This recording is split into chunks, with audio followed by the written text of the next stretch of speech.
जय श्री राधे। आज के वीडियो में हम संतोषी माता की कथा सुनते हैं। चलिए इस कथा को शुरू करते हैं। कथा सुनने से पहले आप सभी संतोषी माता को प्रणाम कीजिए।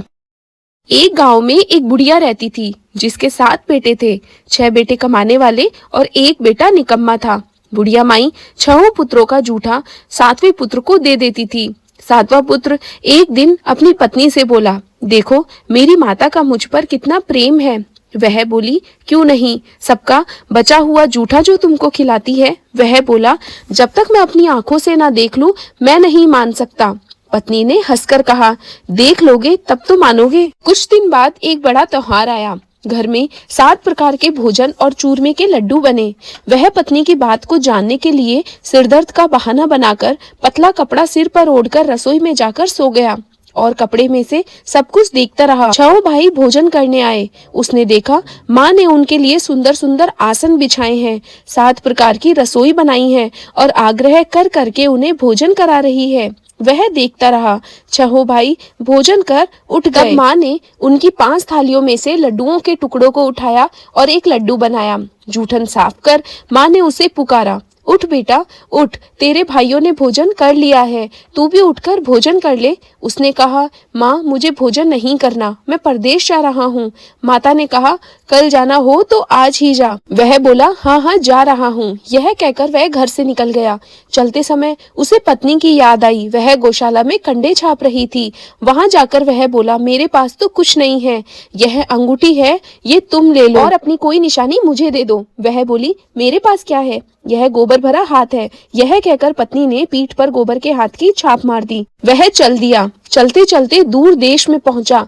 वहां एक साहूकार की दुकान थी। वहां जाकर बोला, सेठ जी मुझे नौकरी पर रख लो। साहूकार को नौकर की सख्त जरूरत थी। साहूकार ने कहा, काम देखकर तनख्वाह मिलेगी। उसने कहा, सेठ जी जैसा आप ठीक समझे। उसे साहूकार के यहाँ नौकरी मिल गई। वह वहां दिन रात काम करने लगा। कुछ दिन में दुकान का लेन देन, हिसाब किताब, ग्राहकों को माल बेचना, सारा काम करने लगा। साहूकार के 7-8 नौकर थे। वे सब चक्कर खाने लगे, लेकिन उसने अपनी लगन, परिश्रम और ईमानदारी से सभी को पीछे छोड़ दिया। इतनी मेहनत के बाद उसे अपने किए का फल मिला। सेठ ने भी उसका काम देखा और 3 महीने में ही उसे मुनाफे में साझीदार बना लिया। परिश्रम करते करते 12 वर्ष हो गए। वह नगर का नामी सेठ बन गया और सेठ अपना सारा कारोबार उस पर छोड़कर बाहर चला गया। इधर उसकी पत्नी पर क्या बीती वह सुने। सास ससुर उसे दुख देने लगे। गृहस्थी का काम करवाकर उसे लकड़ी लेने जंगल में भेजते। इस बीच घर की रोटियों के आटे से जो भूसी निकलती उसकी रोटी बनाकर रख दी जाती और फूटे नारियल की नरेली में उसे पानी दिया जाता। इस तरह दिन बीतते रहे। एक दिन वह जंगल में लकड़ी लेने जा रही थी। तब उसे रास्ते में बहुत सी स्त्रियां संतोषी माता का व्रत करती हुई दिखाई दी। यह वहां खड़ी होकर पूछने लगी, बहनों तुम यह किस देवता का व्रत करती हो, इसके करने से क्या फल होता है, इस व्रत के करने की क्या विधि है। यदि तुम अपने इस व्रत का विधान मुझे समझाकर कहोगी तो मैं तुम्हारा बड़ा एहसान मानूंगी। उनमें से एक स्त्री बोली, सुनो यह संतोषी माता का व्रत है। इसके करने से निर्धनता, दरिद्रता का नाश होता है, लक्ष्मी आती है, मन की चिंताएं दूर होती है, मन को प्रसन्नता मिलती है और शांति मिलती है, निपुति को पुत्र मिलता है, प्रीतम बाहर गया हुआ हो तो वह शीघ्र लौट आता है, कुंवारी कन्या को मन भावन पति मिलता है, चलता मुकदमा खत्म हो जाता है, कलह कलेश की निवृत्ति होती है, सुख शांति होती है, घर में धन जमा हो, धन जायदाद का लाभ होता है और भी मन में जो कुछ भी कामना हो सब संतोषी माता की कृपा से पूरी होती है, इसमें कोई संदेह नहीं। वह पूछने लगी, यह व्रत कैसे किया जाता है, यह भी बताओ तो बड़ी कृपा होगी। वह स्त्री कहने लगी, बिना परेशानी, श्रद्धा और प्रेम से जितना भी बन सके प्रसाद लेना। 5.25 पैसे से 5.25 आने तथा इससे भी ज्यादा शक्ति और भक्ति के अनुसार गुड़ और चना ले। हर शुक्रवार को निराहार रहकर कथा कहना, सुनना। इसके ओम बीच कम नहीं पड़ते। लगातार नियम पालन के करना। सुनने वाला कोई ना मिले तो घी का दीपक जलाकर उसके आगे जल के पात्र को रख देना और कथा कहना, परंतु नियम ना टूटे। जब तक कार्य सिद्ध ना हो नियम पालन करना और कार्य सिद्ध हो जाने पर व्रत का उद्यापन करना। 3 मास में माता पूरा फल प्रदान करती है। यदि किसी के ग्रह खोटे हो तो माता 1 वर्ष में अवश्य उनको अनुकूल करती है। कार्य सिद्ध होने पर ही उद्यापन करना चाहिए, बीच में नहीं। उद्यापन में 2.5 सेर आटे का खाजा तथा इसी अनुसार खीर तथा चने का साग बनाना, 8 बच्चों को भोजन कराना, जहाँ तक मिले देवर जेठ भाई बंधु कुटुंब के लड़के लेना, ना मिले तो रिश्तेदारों और पड़ोसियों के लड़के बुलाना, उन्हें भोजन कराना और यथाशक्ति दक्षिणा देना। माता का नियम पूरा करना। ध्यान रखना उस दिन घर पर कोई खटाई न खाए। यह सुन वह वहां से चल दी। रास्ते में लकड़ी के बोझ को बेच दिया और उन पैसों में गुड़ और चना ले माता के व्रत की तैयारी करने लगी। रास्ते में संतोषी माता के मंदिर में जा माता के चरणों में लौटने लगी, विनती करने लगी, माँ मैं दीन हूँ, निपट मूर्ख हूँ, व्रत के नियम कुछ नहीं जानती, मैं बहुत दुखी हूँ। हे माता मेरा दुख दूर कर, मैं तेरी शरण में हूँ। माता को दया आ गई। एक शुक्रवार बीता कि दूसरे शुक्रवार को ही उसके पति का पत्र आया और तीसरे शुक्रवार को उसका भेजा हुआ पैसा आ पहुंचा। यह देखकर जेठानी मुंह सिकोड़ने लगी। इतने दिनों बाद इतना पैसा आया है, इसमें क्या बड़ाई है। लड़के ताने देने लगे। काकी के पास अब पत्र आने लगे हैं, रुपया आने लगा है, अब तो काकी की खातिर होगी, लाने से भी नहीं बोलेगी। बेचारी सरलता से कहती, भैया पत्र आए रुपया आए तो हम सबके लिए ही अच्छा है।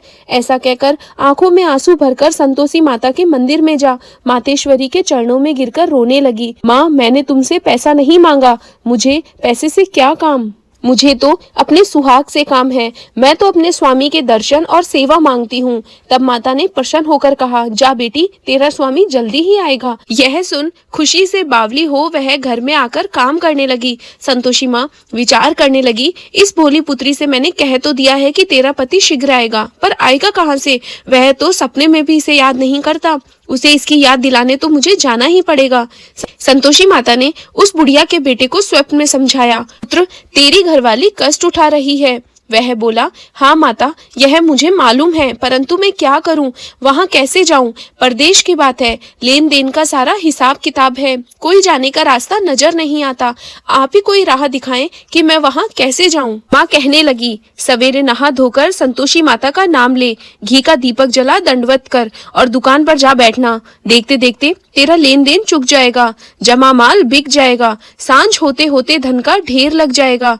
अगले दिन वह सुबह जल्दी उठा और उसने अपने सभी मित्र बंधुओं परिचितों से सपने में माता द्वारा कही गई बात कही। वे सब उसकी बात सुनकर उसकी खिल्ली उड़ाने लगे। वे कहने लगे कि कहीं कभी सपने की बात भी सच्ची होती है। एक बूढ़ा व्यक्ति बहुत समझदार था। वह बोला, देखो देखो भाई मेरी बात मानो, इस तरह सांच या झूठ कहने के बदले देवता ने जैसा कहा वैसा ही करना, तेरा क्या जाता है। बूढ़े की बात मानकर नहा धोकर उसने संतोषी माता को प्रणाम किया, फिर घी का दीपक जलाकर दुकान पर जा बैठा। शाम तक धन का ढेर लग गया। वह हैरान हुआ, मन में संतोषी माता का नाम ले प्रसन्न हो घर जाने के वास्ते गहना कपड़ा और सामान खरीदने लगा। सब काम से निपट वह अपने घर को रवाना हुआ। उधर उसकी पत्नी जंगल में लकड़ी लेने गई। लौटते वक्त थक जाने के कारण संतोषी माता के मंदिर में विश्राम करने बैठ गई। यह तो वह रोज रुकने का स्थान था। धूल उड़ते देख उसने माता से पूछा, हे माता यह धूल कैसी उड़ रही है। माँ ने कहा, हे पुत्री तेरा पति आ रहा है, अब तू ऐसा कर, लकड़ियों के 3 बोझ बना, एक नदी के किनारे रख, दूसरा मेरे मंदिर पर और तीसरा अपने सिर पर रख। तेरे पति को लकड़ी का गट्टा देकर मोह पैदा होगा, वह वहां रुकेगा, नाश्ता पानी बनाकर माँ से मिलने आएगा। तू लकड़ी का बोझ उठाकर जाना और बीच चौक में गड्ढा डालकर 3 आवाजें जोर से लगाना, लो सासू जी लकड़ियों का गड्ढा लो, भूसी की रोटी दो, नारियल के खोपरे में पानी दो, आज मेहमान कौन आया है। संतोषी माँ की बात सुनकर वह बहुत अच्छा माँ कहकर प्रसन्न मन से लकड़ियों के 3 बोझ बना लाई, एक नदी के तट पर रखा और दूसरा माता की मंदिर पर रखा। इतने में ही मुसाफिर वहां आ पहुंचा। सूखी लकड़ी देखकर उसको इच्छा हुई कि अब यहीं विश्राम कर ले और भोजन बनाकर खा पीकर गांव चले। इस प्रकार भोजन कर विश्राम कर वह अपने गांव में आ गया। उसी समय बहू सिर पर लकड़ी का गड्ढा लिए आई। उसने गड्ढे को आंगन में डाला, जोर से 3 आवाजें दी, लो सासू जी लकड़ी का गड्ढा लो, भूसी की रोटी दो, नारियल के खोपरे में पानी दो, आज मेहमान कौन आया है। यह सुनकर सास ने अपने दिए हुए कष्टों को भुलाने के लिए कहा, बहू तू ऐसा क्यों कहती है, तेरा मालिक ही तो आया है, बैठ मीठा भात खाकर कपड़े गहने पहन। पत्नी की आवाज सुनकर उसका स्वामी बाहर आया और उसके हाथ में पहनी अंगूठी देखकर व्याकुल हो गया। उसने अपनी माँ से पूछा, माँ यह कौन है? माँ बोली, बेटा यह तेरी पत्नी है। आज 12 वर्ष हो गए हैं जब से तू गया है, तब से सारे गांव में जानवर की तरह भटकती फिरती है, कामकाज कुछ करती नहीं, 4 समय आकर खाना खाती है। अब तुझे देखकर भूसी की रोटी और नारियल के खोपरे में पानी मांगती है। वह बोला, माँ मैंने इसे भी देखा है और तुम्हें भी, मुझे दूसरे घर की चाबी दो, मैं उसमें रहूंगा। ठीक है बेटा, जैसा तेरी मर्जी कहकर माँ ने चाबी का गुच्छा बेटे के सामने रख दिया। उसने दूसरे घर को खोलकर सारा सामान जमाया। एक ही दिन में वहां राजा के महल जैसा ठाट बाट बन गया। अब क्या था, वह सुख भोगने लगी। अगला शुक्रवार उसने पति से कहा, मुझे संतोषी माता का उद्यापन करना है। पति बोला, बहुत अच्छा, खुशी से करो। वह उद्यापन की तैयारी करने लगी। जेठ के लड़कों को भोजन के लिए कहने गई, उन्होंने मंजूर किया, परंतु पीछे से जेठानी ने अपने बच्चों को सिखलाया, देखो रे, भोजन के समय सब लोग खटाई मांगना, जिससे उसका उद्यापन पूरा ना हो। लड़के भोजन करने आए, खीर पेट भरकर खाई, परंतु माँ की बात याद आते ही कहने लगे, हमें कुछ खटाई खाने को दो, खीर खाना हमें नहीं भाता। देखकर अरुचि होती है। और लड़के उठ खड़े हुए और बोले, पैसा लाओ। भोली बहू कुछ जानती ना थी, उसने उन्हें पैसे दे दिए। लड़कों ने बाजार जाकर उन पैसों से इमली खरीदी और खाई। यह देखकर बहू पर संतोषी माताजी ने कोप किया। राजा के दूत उसके पति को पकड़कर ले गए। अब सब मालूम हो जाएगा जब जेल की रोटी खाएगा। बहू से यह वचन अब सहे नहीं गए। वह संतोषी माता के मंदिर में गई और कहने लगी, माता तुमने यह क्या किया? हंसाकर क्यों रुलाने लगी? माता बोली, पुत्री तूने मेरा व्रत भंग किया है, इतनी जल्दी सब बातें भुला दी। वह बोली, माता भूली तो नहीं हूँ, ना ही कुछ अपराध किया है, मुझे तो लड़कों ने भूल में डाल दिया, मुझे क्षमा करो माँ। माँ बोली, ऐसी भूल भी कहीं होती है? वह बोली, अब कोई भूल नहीं होगी। अब बताओ मेरे पति कैसे आएंगे? माँ बोली, पुत्री जा, तेरा पति तुझे रास्ते में ही आता मिलेगा। वह मंदिर से निकलकर बाहर आई तो रास्ते में उसे उसका पति आता हुआ मिला। उसने पूछा, आप कहाँ गए थे? वह बोला, इतना धन जो कमाया है उसका कर राजा ने मांगा था, वह भरने गया था।